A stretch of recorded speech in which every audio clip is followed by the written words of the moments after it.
Baby? Baby? I'll take a video now, okay? Okay. Hi guys, good morning from Phnom Penh, Cambodia!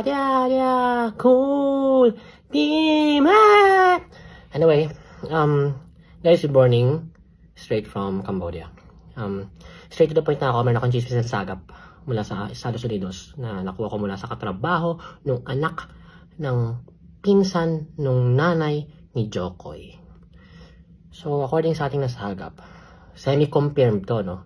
Kasi talagang nakarating sa akin from a legitimate source na talagang close nung ka-workmate nung anak ng pinsan nung nanay ni Jokoy. Ito palang whole Golden Globe chuba-chuchu na to ay talagang pinlano ni Jokoy. Okay? Ang narrative lang niya is meron lang siyang 10 days preparation, you know, na hindi niya napaghandaan masyado kaya sabay yung mga jokes niya. Pero hindi totoo lahat yun. Everything was carefully planned. Ano yung pinakaplano? Na to grab this perfect opportunity para i-cement niya yung pangalan na Jokoy sa buong mundo. Which is, tama naman, I will do the same thing, no? Nakakatawa yung ginawa niyang strategy.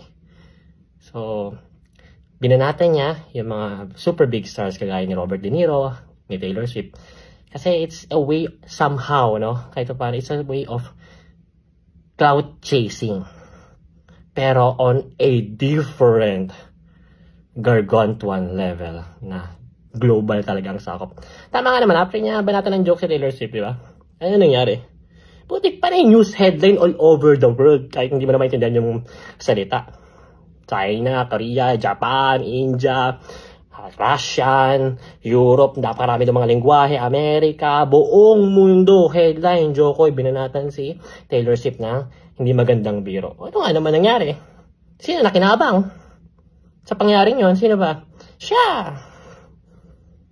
Diba? So, yun lang, nasagap ko lang kanina, kaya gusto lang i-chika sa inyo. Na plano pala talaga to. Pero, believe ako, no? Saludo ako kay Jokoy. Ang galing.